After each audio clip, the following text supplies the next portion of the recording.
Coming to you live from downtown Detroit, this is Benzinga's PreMarket Prep with your host, Joel Elconin. This is a volatile puppy here, isn't it? And Dennis Dick. I'm bidding a penny. I will buy the stock for a penny. With everything you need to start your trading day.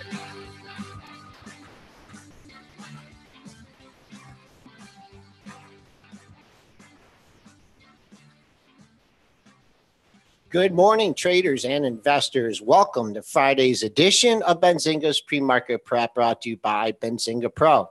I'm your co-host, Joel Elconin, along with Dennis Dick.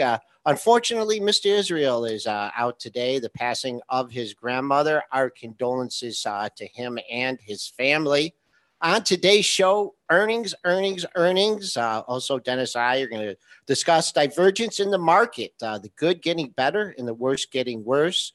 8:30 a.m. heads up for Q1 GDP.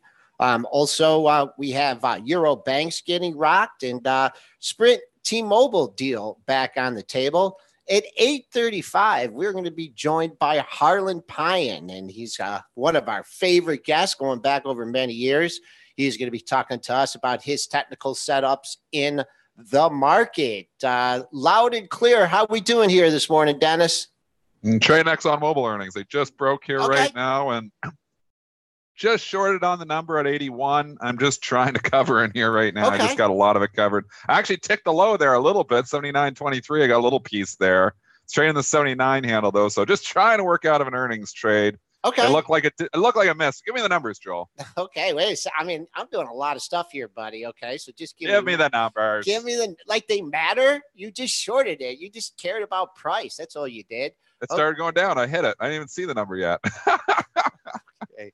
All right. Let's get my earnings calendar up here. Benzinga Pro. I got your back. Joel's slow. He's doing a lot of things. Joel's doing a lot of things this morning. He's trying to run the board. He's doing the Spencer Israel job, and he's doing his own job too. So I got it. 109 is the number that they're giving us right now. We're not sure if that compares to the 113, but it does look like a miss here on ExxonMobil. Stock is trading down here in the pre-market, down about $1.50. It ran straight up into the report. Even last night was trading up ahead of the report as well. Those traders taking a little bit on the chin here this morning because a couple dollars off where it was trading last night. All right. Did you get that 81? Because I see that you had. That's what I hit. Yeah, 81. Yeah. There was about 3,000 there, so there was some stock to hit. And I think I was the first one. I think I just nibbled on it a little bit, and obviously it's working out for me here. So it's 79.50 offer right now. So what do I do, chat? Do I hold or I cover? Scalper blood in me. All right. I've covered most of it already. Well, a lot of people are trapped here in the issue because you broke out at over 80. So everyone was like, let's hop in the pool. The water is fine. Keeping an eye on where the stock is offered right now, Dennis, 79.53. That was your low from yesterday. Now, look at the low that you had on the previous day, way down at 77.49. I don't think you're going to see that today. The low there, the spike low on that print, 79.23. So I kissed. I got a little bit covered there. Okay. All right. Nice job. What a way to start the show here without Mr. Like a winning trade. I was in a slump. I had a bad day yesterday. It was one of my worst days of the year. Today, starting a little bit better. ExxonMobil helps. All right. Let's just real quick here. Let's just get a look at Dennis when he has a winning trade and the look on his face. Since a winning trade. Give it a second here. You know what? It was my best March in like 5 years. And April was average, but it feels worse because you're coming off your best month, and when you just have an average month, you're like, But you know what the cause of that is? Why my March was so much better than my April? Why? The VIX. Bring up the VIX. And the VIX has come down, obviously, from where it was in March. It was spiking up in the 20s, and now it's come down. And if I was to chart my P&L against the VIX, there is definitely a strong positive correlation between my P&L and volatility. More volatility equals more money. Okay. All right. Let's switch back to the charts here. I'm just kind of talking and walking myself through it here, kind of like, a little kid at his first day of school. So you guys can bear with me right now. All right. So let's go back to after the close yesterday. And Amazon, they blew it away. You bringing in numbers, Dennis, or am I? So you get the numbers there, Joel, and I'll lead the way for you because I know you're doing so many things over there right now. So get the numbers on Amazon, and then I'll kind of lead the way for you, help you out a little bit. Okay, there's a lot in here. The GAAP EPS of 327 does not compare with the $1.25 estimate. Sales of $51 billion. Now that did compare, and that beat estimates of $49.88 billion. They see Q2 operating income 1.1 to 1.9 billion. That's a huge jump. And sales above Q2 sales above the previous range of 52.2 from 51 to 54. And if you just think about all those Prime subscribers, right there, how much money did that put into Kitty? Yeah, well, it's an unbelievable quarter for the stock. I mean, it's trading up 110 points. And what I like looking at this, okay, so it's trading at a new all-time high here this morning. If it holds on to these gains and it's up 7.5%, you got to look at the Qs, and you look at the Qs saying, whoa, the Qs are up, 1.56%. We're up 250. Every tech stock's going to be flying. Not so fast, because Amazon, believe it or not, is over half of that gain in the Qs, because Amazon is almost 10% of the index. And if you take 10%, multiply times 7.5, you're 0.75% of the QQQ gain this morning is Amazon. So right approximately half of it. And then you got Microsoft and Intel making up a good chunk of it too. So between those three stocks, they make up a lot of that QQQ gain. So don't be shocked. We don't see every tech stock just flying here this morning. There's obviously going to be some direct sympathy plays, but there's going to be some stocks trading down. And if you look here this morning at the SPY, it's the same story. You can say, whoa, market's up here again. It's going to be a good day for my stock. Not so fast. There is a ton of stocks that are trading down here this morning. And you're seeing rotation again happening here. Money going into FANG, Joel, and coming out of everything else. All right, let's go to the pre-market after hours trading here, and you hit that high tick right on the initial surge, 1641, and then you backed off. So that's your early level. You backed off to 1600, but you're right back at 1632.50. So hanging out $10 from the high, 1641. That's the high. That takes out the former all-time high that was made. It blows it away, 1617.54. So if you want to put a stop in, perhaps protect some profits at that all-time high of 1617, go right ahead. But that's a great looking chart, a nice beat for Amazon. And that's what this market definitely needed. So, Dennis, let's go to Mr. Softy. Same thing. Microsoft here, pretty much blowing the numbers away. Here, I can help you out. I'll go to my Benzinga news feed and type in the Microsoft numbers to get it for you. And Microsoft, 95 cents versus 85 cents. That's a nice beat on the bottom line. Top line beat too, 26.8 billion versus 25.77 billion. Believe it or not, the stock was actually trading down on the initial report, but then it just started a talk on the conference call. I'm not sure what was said on the conference call because I was too busy trading to listen to it. But I know it took off during the conference call and blast off. So I obviously said something good going forward here. And the stock now trading up over $3 in the pre-market. Following suit with the other FANGs, we are talking now about all-time highs here in Microsoft as well. Stock is trading back. And you got to think $100. And we've talked, and Kramer keeps talking about the race to $1 trillion market cap. Well, Microsoft and Amazon are both in that race here, and they're both up strongly this morning. Okay, initial surge took it to 97.99, and then you little sellers came in down to 96, but it bounced hard off that $96 level. Back up, made a new high for the session at 98.40. How many times did this thing run into trouble at 97, 97.24? That was your former all-time high. So keep an eye on that. All-time closing high, I believe, is in the 96 handle. So another nice beat from big tech. So Mr. Softy, I don't know. It might take a little time for it to get to triple digits, but first it has to get through 98.40. Lucky I covered my ExxonMobil. I did get it covered. Short at 81, covered 80, covered 79.23 on a little piece of it. I got a little piece right at the bottom, and the rest I covered, I believe it's 79.70. So it's 80.90. So I'm glad I did. Came all the way back up. So you got to be quick. And I was quick on that one. Yeah. The only thing on that is you have your 2-day low at like 77.5, and they're just not going to take it there, right? So yesterday's low, the breakout through 80. There's people who want to own this now, at least. You know, obviously I bought this back in my investment portfolio. I actually sold this out of my investment portfolio. I took it from 75 to 80. Reason I sold, the 80 looked a little toppy for a few days, but the main reason I sold was I just looked at my oil exposure and I had too many oil stocks. So I decided, okay, too many oil stocks, going to back off. I don't need ExxonMobil as another one because I had too much oil exposure. Okay. Sometimes you got to sit and analyze your portfolio when you got 100 stocks and you realize, I don't know how you do it, man. You're well, you don't look at them, and I don't probably do a great job, Joel. I probably would be better if I only had like 10 stocks, like Kramer says. Maybe I could manage them better. But I just, you know, when you got that many stocks and you stay somewhat diversified, you're basically moving around with the market. Although, as I've said before, I have a conservative portfolio, so I'm more of a value portfolio, which has definitely underperformed in the last 3 or 4 years. But that being said, in a market that, you know, goes into the gutter, which will happen eventually, my market will obviously not go down nearly as much. So my beta on my portfolio is really probably about half of the overall market. So I'm trying to do 8-10% a year, a lot of preferreds, a lot of dividend stuff, trying to do 8-10% a year. I'm never going to get the year that I'm up 25-30%. And this is my investment portfolio. Absolutely nothing to do with my trading. But, you know, I'm never going to get those years where I'm down 25-30% either. And, you know, I got burned during the financial crisis. I got burned during the tech bubble. I learned the hard way, and that's why I buy value stocks now. And I feel like in the long run, value just is the better way for me anyways. All right. I don't like the volatility. Okay. Winner, chicken dinner for spinner. I mean, this guy has been in the chat and he has been pounding the table on Intel, and I haven't listened to him. And now you got Intel trading up 370. Do you got the report handy there? This is new all-time highs for Intel too, and it has been not a all-time long run. high. It's not all-time high. Bite your tongue. I think it is. Go back. Is it?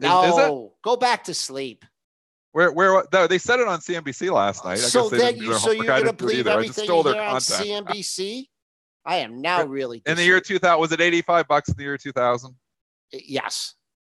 Okay, that number just for some reason popped into my head. So it was a lot higher than that. So okay, yeah, if you go back far enough, 18 years later. So it was 85 was the all-time high. Yes. Yep. Why is this not going? Long-term investing, guys. 18 years later, if you bought Intel during the tech bubble when it was trading with ridiculous multiples, you were still trying to get your money back. It's been a hell of a run here for the last few years, but that just goes to show you when you buy these high multiple stocks and eventually they come out of favor, sometimes it takes a long time to get your money back. So that's why I value invest. You had a high of 75.89. This was back in September of 2000, the good old days, Dennis, when we were trading in the Bright office. But go ahead, go to give the report, and I'll just break down the trading action. Let's go here. I'm not as good as Spencer Israel, so I don't just have it in front of me. I'll bring it up, though, my trusty Benzinga Pro, and tell you that Intel, 87 cents versus 72. We've got on, just 1 second here, we've got sales of 16.1 billion versus 15.05 billion. So beat on the top, beat on the bottom. They raise sales guidance from up to 67.5 billion versus estimates of 65.05 billion. They also see adjusted numbers 80 to 90 analyst estimates. This for Q2. Analyst estimates were at 81, and they see sales higher as well. So raising across the board, beating on the top, beating on the bottom, doing everything right. Intel is back, baby. I don't own it. I wish I did. All right. You did have a sprint over $57 to 57.77. Pretty volatile here. You did back into the 56 handle, actually into the 55 handle. So check out 55.20 as support, coming right back up near the highs of the session. You got to figure there's going to be some sellers here on the open, maybe everyone accumulating at 57 there. But if you're looking for something a little bit more, 57.7 was your pre-market high. And then I went to the monthlies here, and it is just a big old range here. Let's go to the monthlies. I mean, remember this bar, Dennis, when this came down? What a monthly bar. In September of 2000, you hit a high of 75.89. That month, you hit 41.38, closed the month at 41.36. And then, the rest. That was the tech bubble burst. Okay. All right. Nothing burst like that. NASDAQ went from 5,100 to 1,100. during the next year. So that all the air came out of that. And obviously, we had then had a 10-year period where we really didn't do a hell of a lot. And in the last few years, we've got a lot of that back. And obviously, NASDAQ's come all the way back. But as a buy and hold in the long run maybe works. If your long run's only 10 years, sometimes it doesn't. All right, let's us get off the U.S. stocks here. Let's go to Baidu. What do you got for me? Okay, got to go get the trusty Benzinga Pro here. We're doing a lot of promo for the Pro here this morning and bringing it up. Joel, I need more time than that. You only gave me like a second. Okay. $2.60 versus $1.64 is a big beat on the bottom line. Top line B2, $3.33 billion versus $3.19 billion. BIDU trading up $11 here in the pre-market. Your Chinese stocks are all flying here this morning. Alibaba's trading up 2%. If you go over to you can go to JD.com. That one's trading up 1.6%. You can go to the Momo. It was trading up last night, although it's not trading up, just an odd lot here this morning. But China stocks look to be hot this morning on the backs of Baidu earnings. Okay, let's take a look here at Baidu. And you just got a pop here in the pre-market trading. 260.94. You have backed off that area. Boom. You had found support here at 249 and just kind of congregating at the 250 area. 260 was that an area of resistance? I'm going to throw something out here. A couple numbers ahead of that 260 number. 254.26 and 256.74 were a couple daily highs in March. Where do you want to go? I want to go to Expedia. EXPE reported earnings last night, lost 36 cents, supposed to lose 44. So I guess that's a beat. Always kind of, weird when they lose money, but they say it's a beat.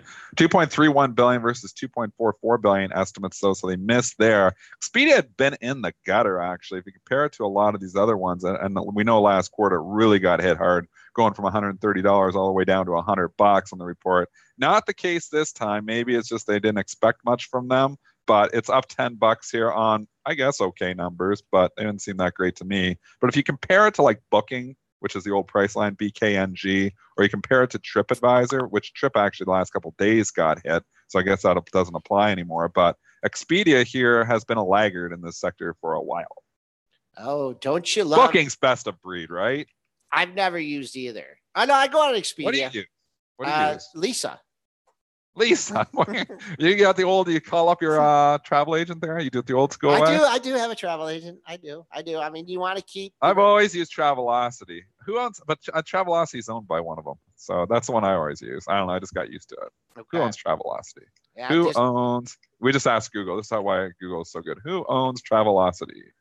It says Expedia. So I guess I do use Expedia because I use Travelocity. Okay. You got an interesting chart formation here, gapping into a gap area. Pre-market high, 120.72. You backed off to the 117 level.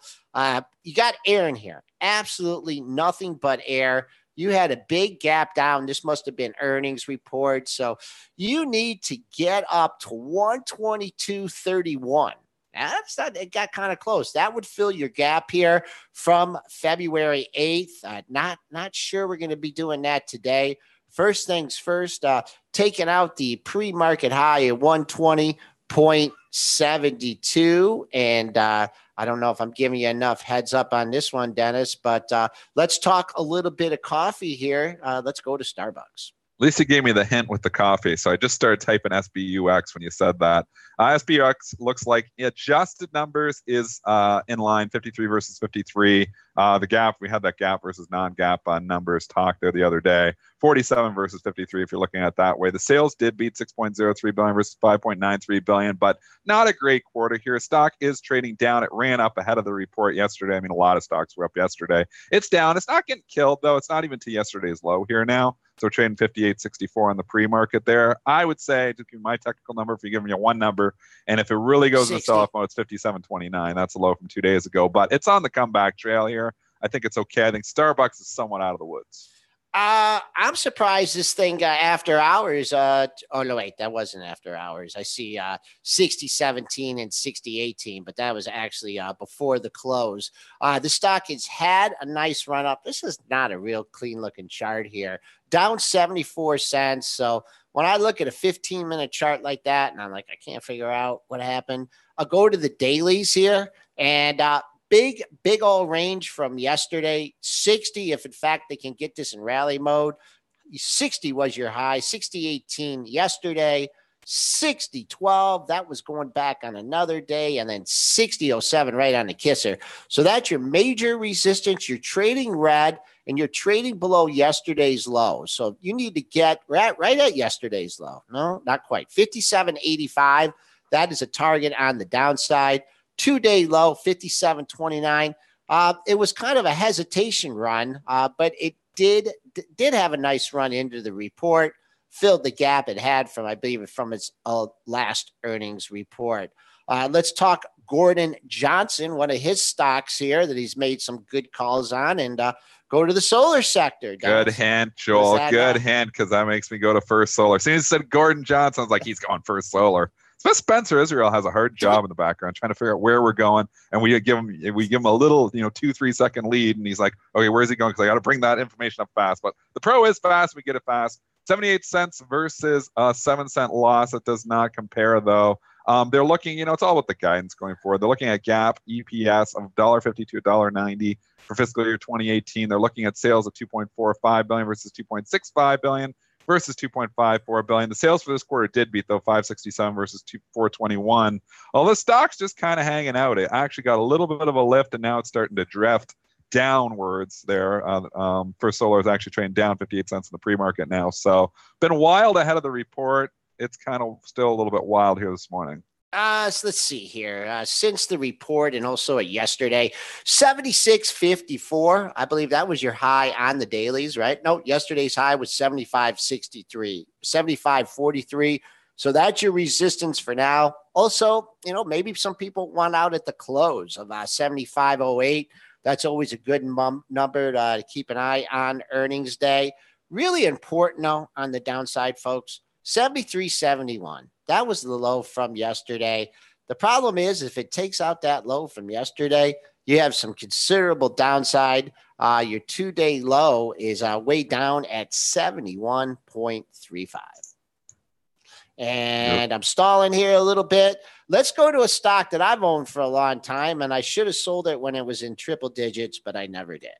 Western Digital, WDC, reported 363 versus 329, 5 billion versus 4.93 billion. So beat on the top, beat on the bottom. And it was up, then it was down, kind of the yo-yo after hours chart here looking at it. WDC is now trading back in the green here, trying to get a lift. This thing had a hell of a run up to $106 late March, sold all of it off. Now it's trying to get back up. I see a lot of overhead supply above 90 though. Yeah. And you know what? Can we just take a step back here from the earnings? And, we talk about analysts chasing price and the action. When this thing went to 105 and, what was going on at that time, that's when you had all of this Micron love, right?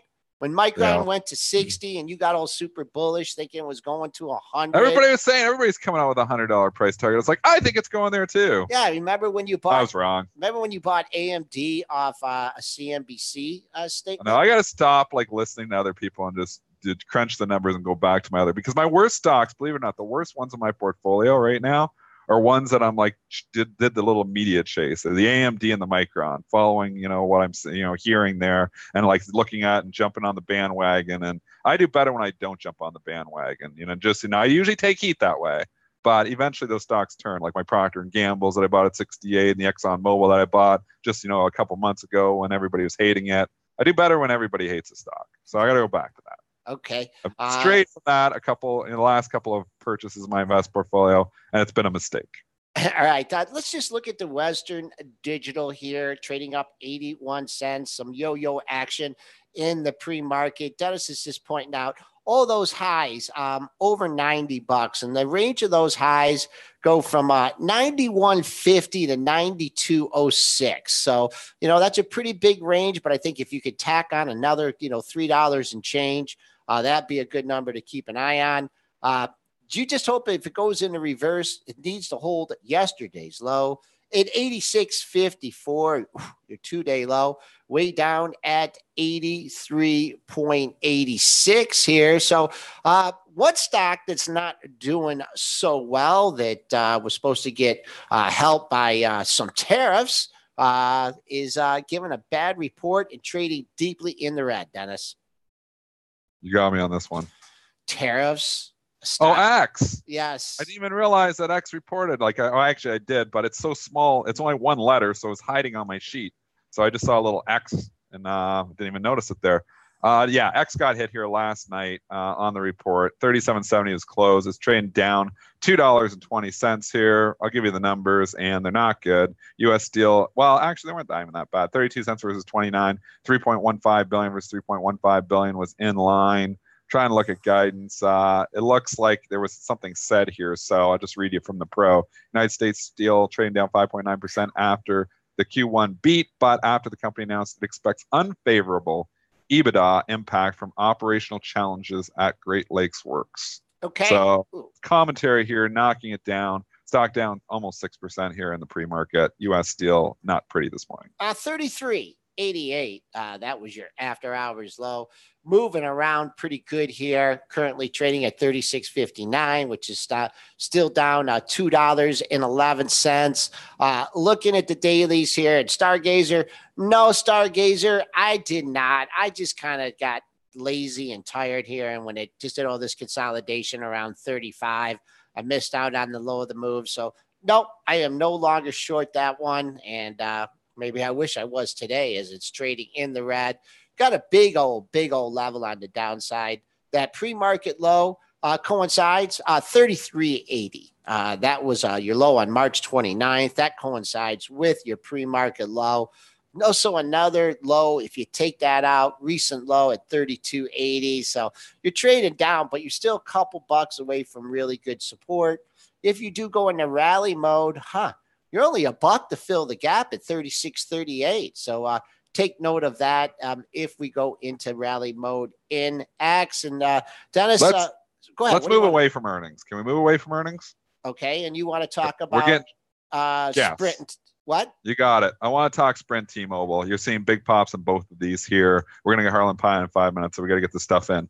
The news from Reuters here is that T-Mobile and Sprint have made progress on merger talks, and they are aiming for a deal next week. So it looks like Sprint T-Mobile may team up here yet. We got wind of this just about a couple of weeks ago there, where you can see the S chart when it popped from 525 up to 625 here. If you look at T-Mobile and Sprint, both of those stocks trading significantly higher here this morning, on the backs that they might be getting a deal done from that Reuters report. Okay, so, I mean, it's just hard to be short stocks that are in play.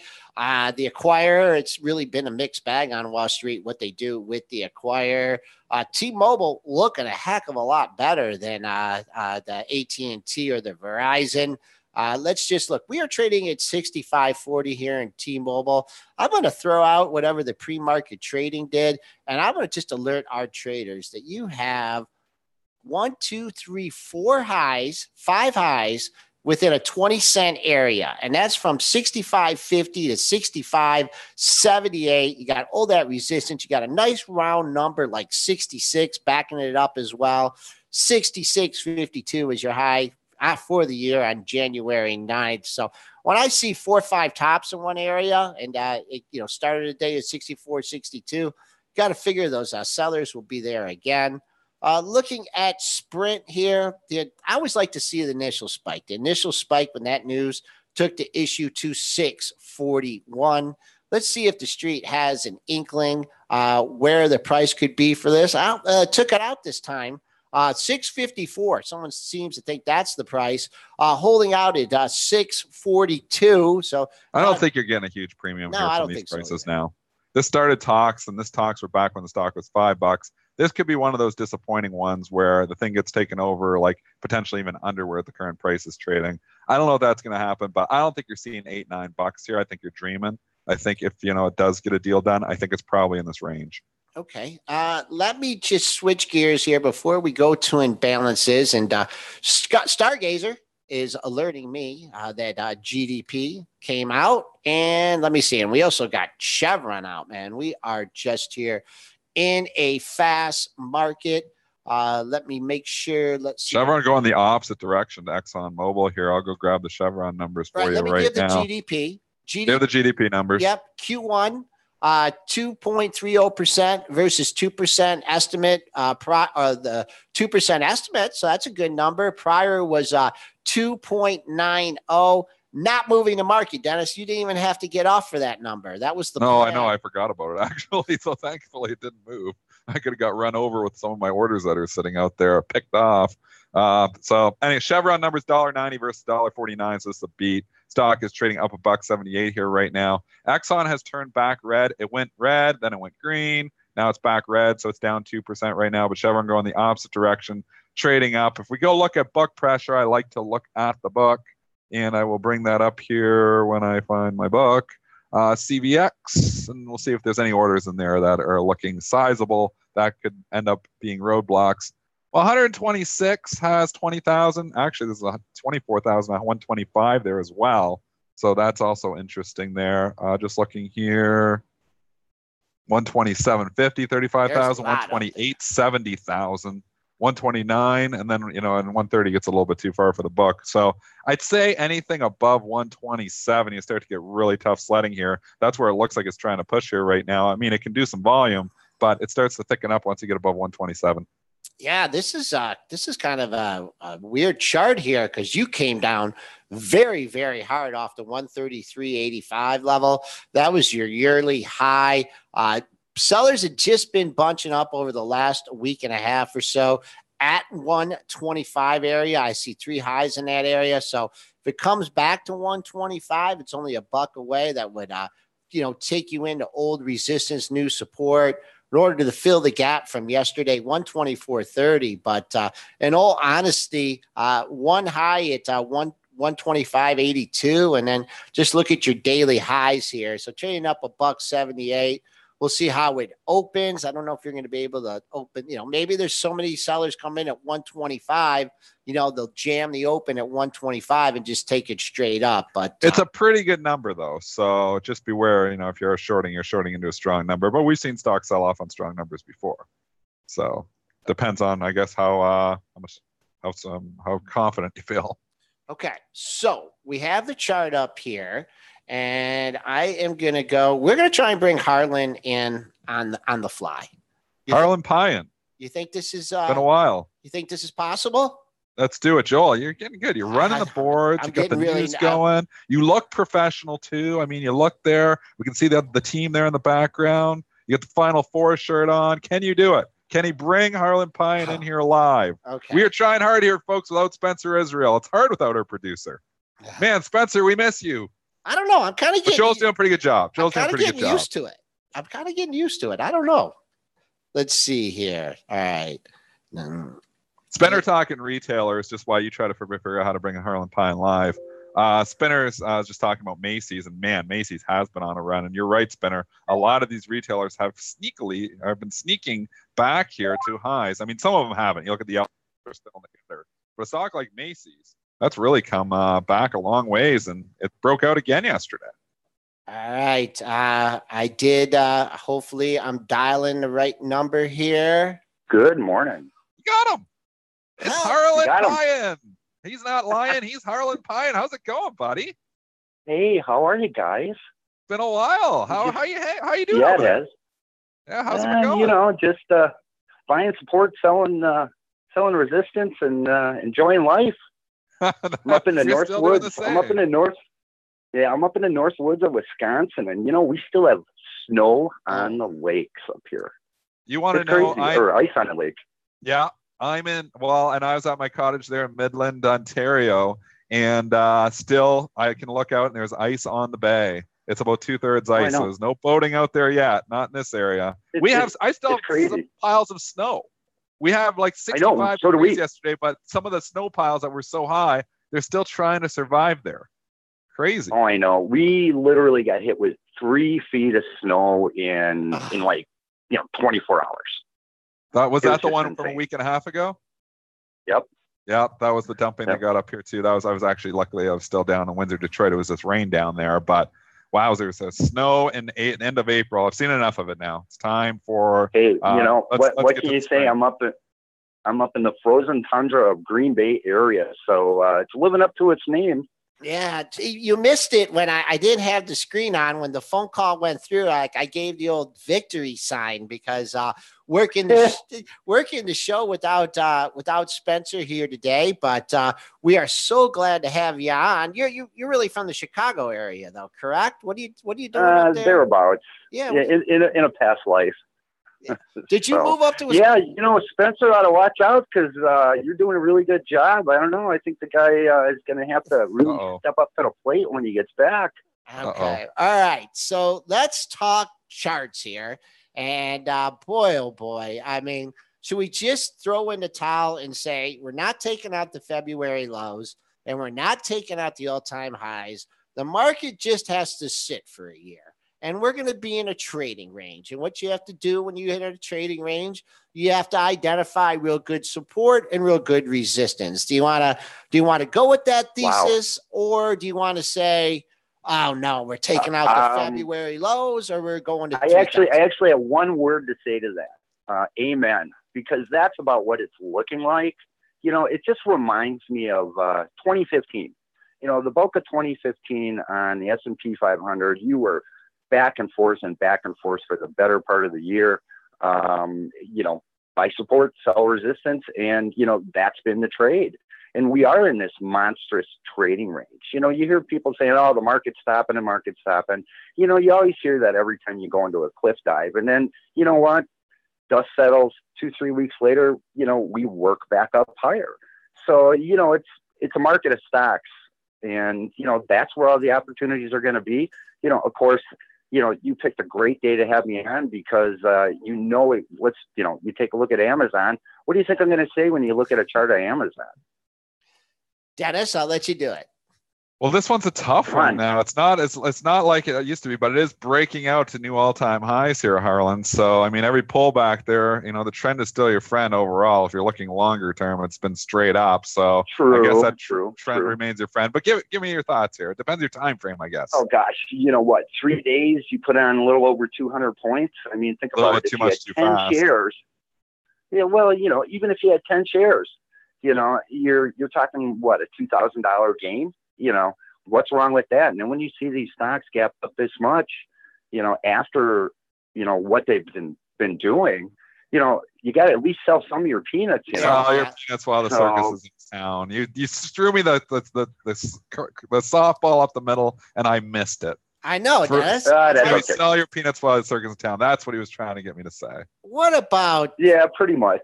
What about institutions? I mean, this is the only thing I think about why there might be, any kind of selling on a day like this. You had a run, all-time high, 1754. You break down to under 1,400, 1,352. I mean, how many systematic traders, with long-term swing and positions are saying, okay, my target is 1,575. Or my target's 1,600, or my target's 16 and a quarter. I mean, and that's what their systems will tell you. They're going to be out there selling today. I mean, they don't, whatever. If it goes to 1,700, it goes to 1,700. But every buyer, there's a seller in this one, and we are just busting out here at 1,650. So, the thing I like to keep an eye on this is where you make the pre-market high. If you can exceed that, and we are just busting out on this one.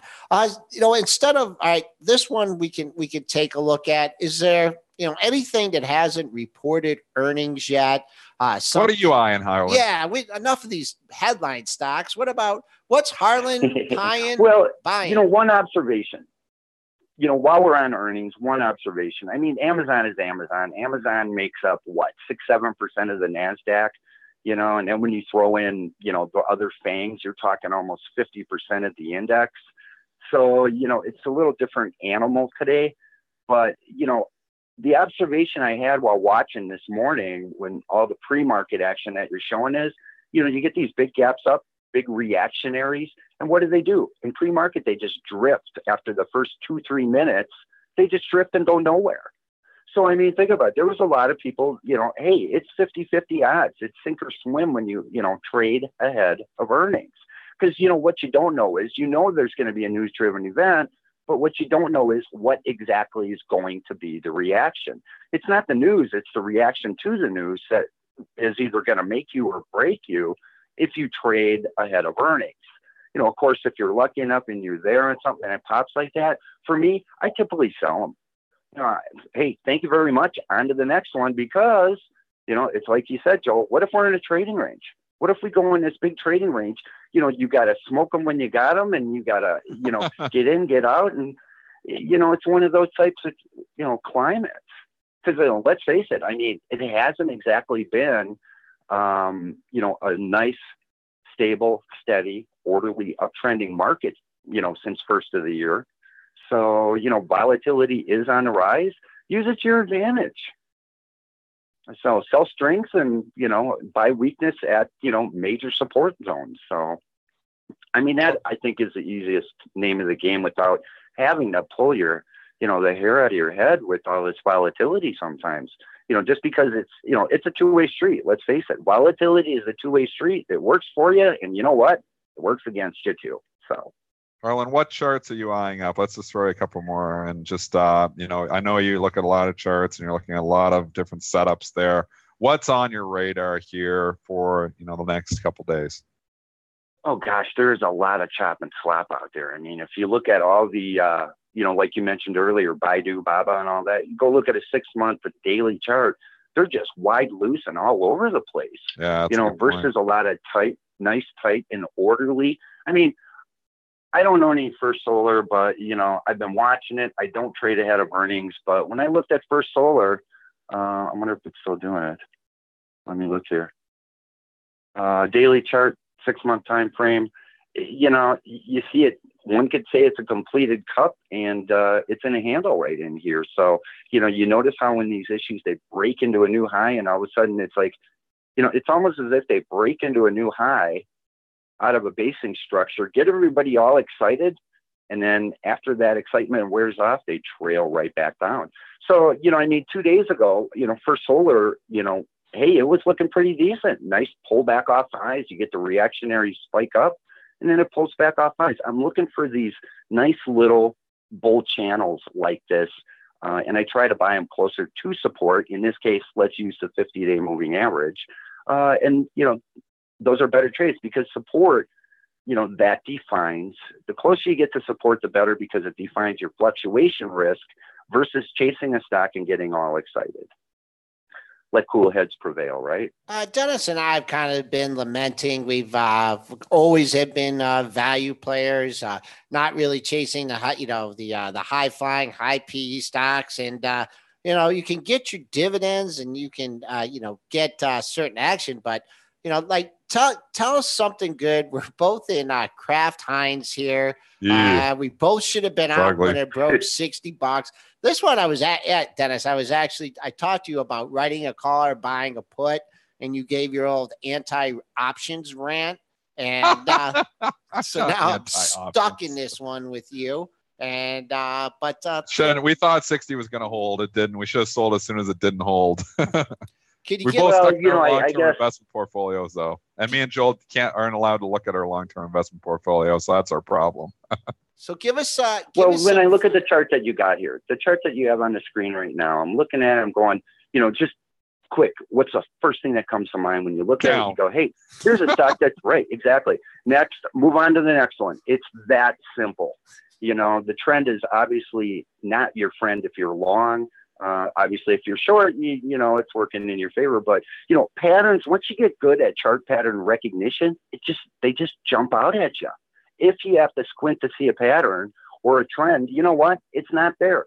There's tens of thousands of other stocks out there. Go find the ones that are, you know, don't fight the tape. Go look for the stocks that are in clearly defined uptrends, pulling back to decent support levels. And, you know, that's your shopping list. This is pure speculation. Yesterday, I think that Mr. Buffett might be out of this one and in his next holding, Dennis. You think he's sold? I don't know. I mean, he's been in kinds for years. Someone's been selling. I mean, look at this. I think he's in there. Yeah, but it's not just this. So all the food stocks here, though, like give us a food stock to buy. They're all in the gutter. Not as bad as Kellogg. Are you eating food? Are you eating food up there, Harlan? What's going on? You eat some food when it's snowing. Well, there's it's a defensive issue, right? People got to eat. I get that. But obviously, nobody's eating anything that's coming out of Kraft Heinz. Well, what about when Netflix delivers when Amazon delivers everything to you there? So now I guess you don't need the canned foods anymore because you can just get Amazon deliver. Yeah. Well, that's there's a point to that. So we'll see how the Whole Foods thing works out for them over time. We're giving you a lot of bad stocks here.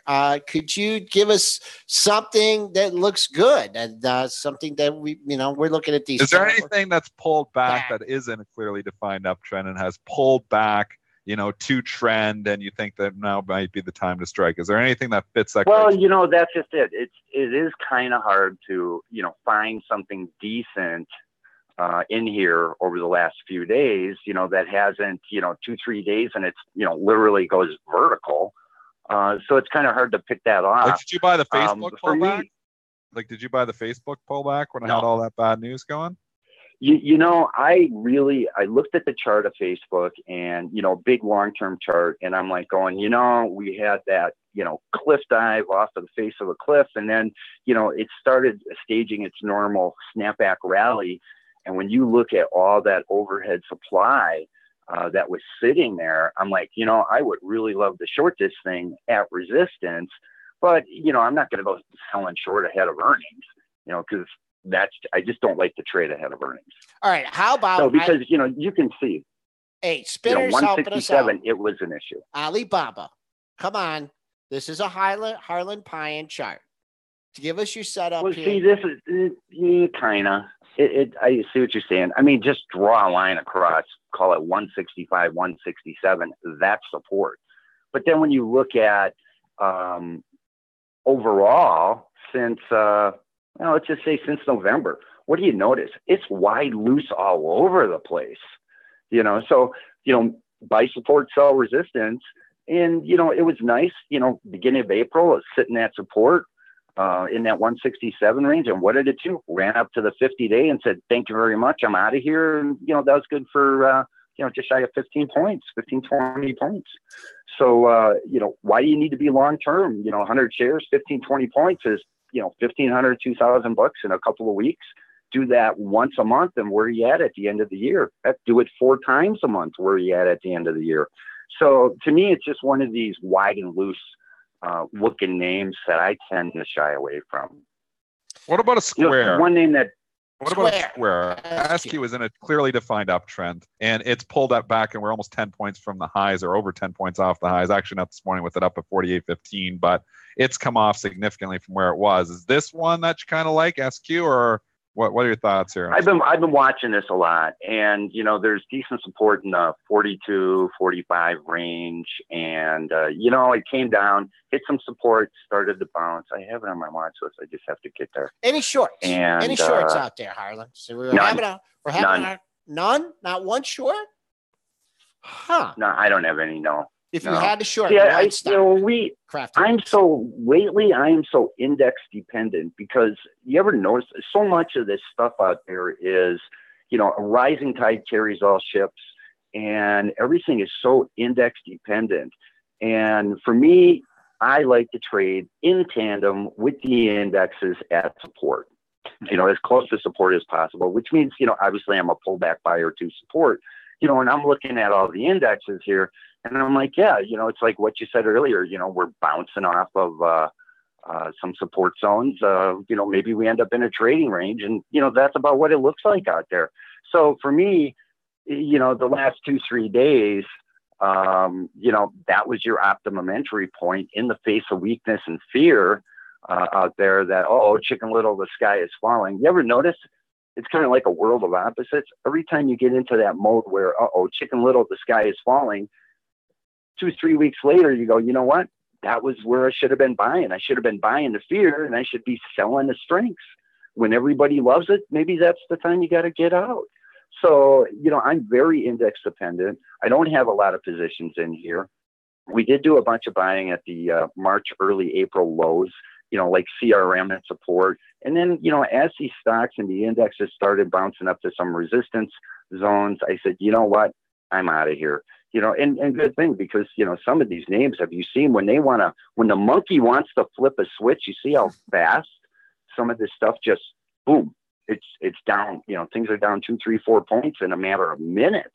Yeah. That's what I don't like. I don't like those kind of climates.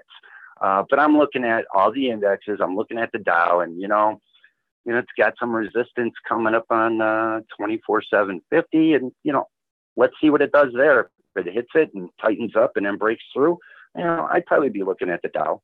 All right. At that point in time. All right. Up against the clock here. We were just having a great discussion with Harlan Pion, founder of Amazing Power Patterns, on Twitter at Amazing Patterns. Harlan, great having you on. We're going to ping you, get you back on again soon. You betcha. It's always great to be on. It's good to see you guys. I think you're doing a great job. Spencer. You got to get a camera. You got to get a camera, and you could have showed us all that snow. I'm a little bit disappointed. Oh my gosh. Yeah, sorry about that. It was a spur of the moment when we started talking about that. So I suppose I'll get with technology one of these days. Okay. Thanks a lot, Harlan. We'll speak to you again soon. Take care. Good to hear from you. Bye. All right. Let's flip it back here. Triple D, did we cover all of our earnings reports? Yeah, we got the most of those. Let's just go to the ratings here for a minute. There's a couple interesting ones. One chasing price, obviously Facebook here, getting upgraded this morning at Stifel. I mean, stock is just in monster mode here now. It looks like it wants to try to get in that gap area there, which is above 177. You have a gap in the chart up to 183. So unbelievable how quickly these things come back. The FANG trade is just back on full throttle. But like Harlan Pion said, there's going to be some people who are only going to take profits here too. So you're up now 27 points here in the last 3 weeks in Facebook. There's some people sitting on some profits. And I think as you get in the 180 area, if you get there, I think you're going to run into some resistance. So there's not a lot of meat on the bone left here now for a stock like Facebook. And that's getting upgraded at Stifel. Another one on the list here, we've got Nike catching an upgrade at HSBC here this morning. It's not trading up much here. It had a nice day yesterday. A lot of stocks did. Nike's kind of just in a range here too, though. But although I would say and argue that there's an uptrend going here, and maybe we've got some, gas to get to 70 eventually. What are your thoughts on the Nike story? Oh, Nike here getting a little bit of a bounce. Just a couple levels to deal with here. You have a pair of highs. No, not a pair of highs. They look like they're closer than that. It's 69.50. Let's call that if it really goes into rally mode. Highs from April 5th and 6th, 69.78 and 69.31. Even got to get through 68.55 first. So there is some resistance overhead. Big level, 70. I mean, if you really are holding out here, you had a high at 69.78 on April 5th, and then you poked your head above 70. Not for very long. That was in February. 50 to 60, let's go to this is one of the issues that fits a longer term chart better. And 50 to 60, maybe let's go on a weekly to illustrate this a little bit better. 50 to 60, was the range here, 60, 50, gave 50, 60, 50. There's 60, a lot of, I wait for it was to come between back 50 and 60 forever. Yep. I'm waiting for this to come back. Long term, buyer at 60, seller at 70. What's the all-time high in this, Dennis? You think this is all-time high? I only got 10 years on my chart, so it depends. Oh, because you don't Where was it back? Where was it back in the year 2000? You don't want to pay for more than 10 years. I got it. I'm cheap with my data. What was it back in the year 2000? All-time high, 70 and a quarter. When was that? Oh, that was just recent. Yeah. That's the recent nice all-time comeback. high. So it is all-time highs for Nike. And were you, I don't know what I was doing. You were who was talking about Macy's? Spinner was in the chat. Stock breaking out here to new 52-week highs. I mean, we're a long ways up from all-time highs, which we got to in 2015 at $73. But we've come a long ways back from that price that we hit at $17 back in the summer when everybody thought maybe Macy's was in trouble. So Macy's is back. That dividend was apparently safe. The dividend that was paying 7% is now only paying 4.76% because stocks come back so far. So Macy's, why didn't we buy this? A nice comeback. Why are we buying food when we could have bought Macy's here? I know. We should have bought Macy's. Yeah. Making a new high for the move here. Strong day yesterday. We haven't been over $32 since March. and you had a high at 32.16. And then, boy, you came way down off that level here. But this, I don't know. I don't know if this is going to be another Intel or whatever, but I remember looking at all these longer term resistance levels in Intel and saying, wow, if it breaks that, it's really going to go. I should buy it. And then gets to another level. So 32, let's go long-term chart here to get a better perspective on Macy's. Trying, can I throw in a potential head or shoulders bottom here on the monthly chart, Dennis, or am I stretching? A little bit of a left shoulder, a little bit of a right shoulder. Maybe. Yeah. Whew. Yeah, it's kind of a sloppy head. I kind of see it there. So you're breaking out. So now you think maybe 35. Maybe that's the next target for the thing. I mean, it's come back a long ways though.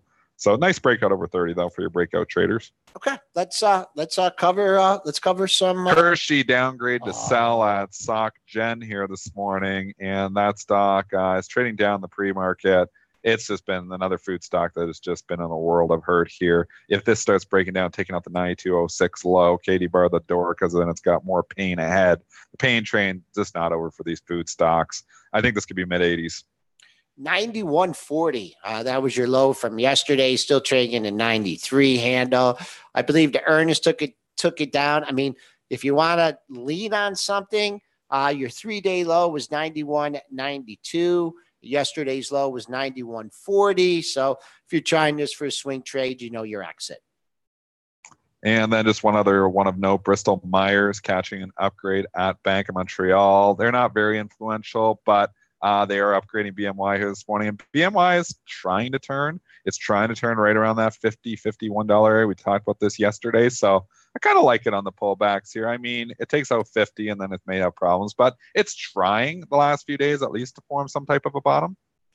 All right, let's take a look here. And you have a level to lean on. I think that's the most important thing that we talk about. Trading, short-term investing, long-term investing is finding an area to lean on to tell you, boy, that you're wrong. And double bottom, and well, actually, you got a quad bottom here, Dennis. 50.56 is the lows from your last two sessions. The prior two sessions were 50.66 and 50.72, currently trading at 52.04. Boy, I'd just like to see this get to you. I mean, I'm just going to look at yesterday's high at 52.76. That had another high at 52.85. So if you want to buy this on strength, maybe a breakout over 53, it really gets beat up on that.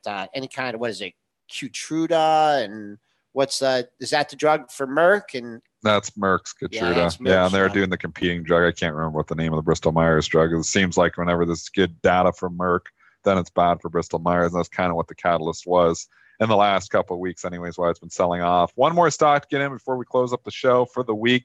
Chipotle Mexican Grill. Unbelievable move there yesterday. I'm so glad that I didn't try to call a top of 385 and it continued. It opened actually right in that area and just ripped the shorts faces right off. Huge short squeeze, huge move here for the stock. I'm not going to try to call a top, although if I had to, I would think 340. I can remember that number starting to run into trouble here, or 440. Sorry, I'm losing 100-point handles here because the things went up so much. I mean, Ackman's back, but I just think it's a lot. You know, if I was in this thing, I'd be ringing the register. I think it's probably stayed strong for a while. It's back in favor, so I don't know if there's a hurry for the exits here. But this thing's up a long ways in a short period of time.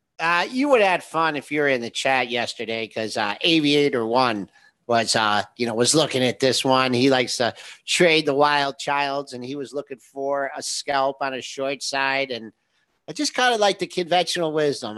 Not that I was long it, but I'm like, if you want to find something to short, why don't you short something that's in the red? Because there were shorts coming into this. There are more people that probably piled in short off the open. Everyone's jammed, and anytime it comes down to their average price, they're going to get out. Now, wait, it had big volume yesterday. Maybe I'll give you a setup here over the next couple of days. Your average is right around 1 million shares. Traded 7 million shares yesterday. Keep an eye on yesterday's high, 425.65. Got up to 424. This is going back to 2017. So maybe a couple days of consolidation.